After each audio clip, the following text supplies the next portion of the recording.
So yeah, I am making another video, wearing my hat and my wool sweater. It's cold today. And my heart, I saw that you did not submit project 3 and it broke my heart.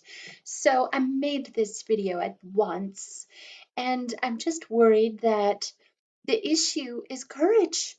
Are you afraid? Please don't be afraid. Let me show you how easy it really is, okay? It does take courage, but you can do it.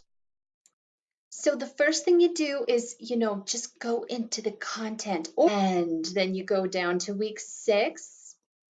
That's where project 3 is. We click the subfolder, project 3 directions in Dropbox, and then it brings you to this beautiful place here. We're doing the Bezier tool drawing. It's 100 points possible. You'll use the Bezier tool to trace and color, or you could illustrate from scratch if you didn't want to trace a graphic, cartoon, photograph, etc. of your choice. Questions: do I have to trace? No, you can draw something from scratch right in Inkscape if you fancy yourself capable of doing that, but it needs to look really awesome. Directions: watch the video tutorials below and use the skills taught as you do your drawing in a separate Inkscape window. Oh, well, let's find those. Oh, look at, there's some student examples. Cool, that's a student who chose a photograph and did their Inkscape drawing on top of it.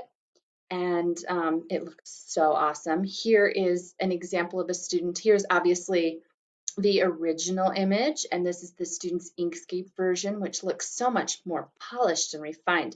The only thing missing are the reflections off of the shades, and I think if she had taken, she probably could have done some highlighting in the hair too. She could have gotten that in there.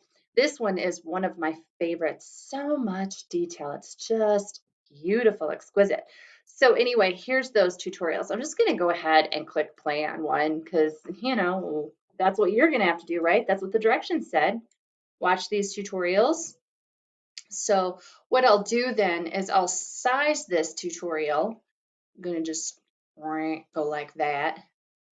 But look, I can watch the tutorial and open my Inkscape all at the same time.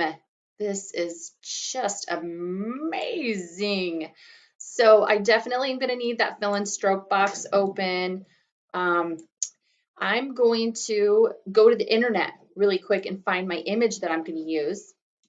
Yes, if you've done the other projects, then you just go to creativecommons.org. And you might have to expand this just a little bit.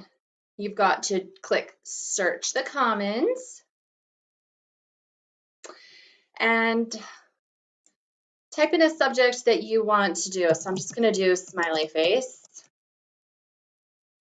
And then I'll click Google Images here. And what that does is it pulls up images that are free to use. So these are public domain images, and I think I'm going to go ahead and use this one because it's got some nice color. Oh, I can even do this. So it's pretty simple. Oh, there's a bunch of cute ones that I like. Hey, that's a little more about how I feel lately. So I'm going to right click on that and I'm going to copy it. And then I'm going over to my Inkscape and paste and see if it goes in there. Oh, it worked. Okay, so it's in there. Click paste.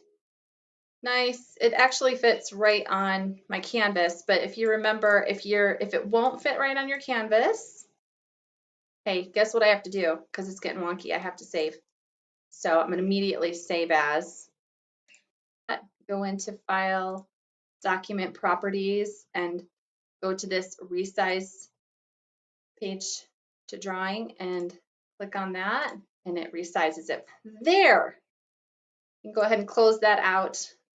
That's the size of my document. And I need to create some layers. So I'm just gonna kind of minimize that. It's gonna send it over to the side. Minimize my export box. Things aren't working, just click save.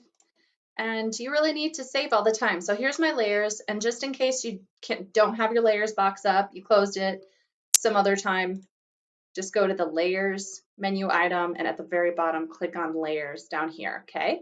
That's how you can find it. And then remember, your fill and stroke is under Object, Fill and Stroke. So that's where you get your fill color and your stroke or your outlines, the thickness and the color and all of that. So I need to call this layer, rename it my original. Okay, and I'm going to lock that. I'm not going to do any work on my original layer. Okay, I'm going to add a new layer though, and I'll call that my trace. I don't know, call it like the big circle. Let's do my circle first. So on my original layer, I'm going to change the opacity so it's not quite so dark. So does that make sense why I would want to change the opacity to make it more transparent? Because then when I'm drawing on top of it, I'll be able to see what I'm doing. Your lines is over here. This one is the draw Bezier curves and straight lines. So we're going to go ahead and click that. Now it's choosing where to start is always the hard part. Once you do it a few times, you get used to it. But I always usually start with the hair. Just, I don't know why, it's just easier. So we're just gonna really quickly, we're just gonna pick like the points where they start and end. So the hair starts there. There's a point. Here's another point, and so on. And we'll go all the way around. Now, once you have that, we're gonna hit enter, and now you have your lines set. So now we're going to come over here to the fill and stroke window, and we're going to click on stroke style, and we're going to set the thickness. It was no, that's a little big. I think I did about 18 for the line width just to kind of get things rolling. So now once you have that set, we're going to come over here and select this edit paths by nodes, or you can hit command, or you can hit F2. So now you see you get this nice little where you see the red line running through everything. Now we're going to simply drag the lines to curve them. So now I can freely drag this anywhere I want. Boom. So then I'm just going to do this to all the pieces just to kind of give it, that organic, no, I guess organic isn't the right word, but I guess the show style feel. And since this is based off of a sketch, I'm not going to go and follow the exact line. I'm just going to get a basic, curve, something that I think feels right. So to do the outline, I have my layer selected for color, which is below the outline. So now I'm just going to use the same tool that we used to make the outlines and just create a path through that's behind the outline to basically hide the edges of this zone we're making.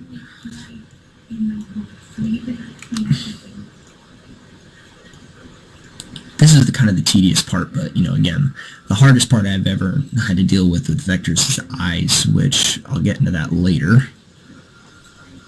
So sticking to your outline. Now we're gonna completely connect all the dots. So the object is hidden there behind the hair. So now we're going to get the color dropper. I'm going to find her main fill here from my little color guide. Click on it, and there it fills it. So if I hide, let's see, if I hide the outline, you can kind of see the object that we put in behind it. I have her hair, the base color. Now I'm going to change the color of the outline, which is this the main stroke. Use the color dropper and select that.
See what I'm saying? Easy. You can do that. He goes into such nice detail about how to do every little thing, how to tweak it. Now, do you have to pick a design that's going to take 12 hours? No, go simple. Choose a design that you're interested in, a design that's complicated enough that you'll actually push your edge a little bit and learn.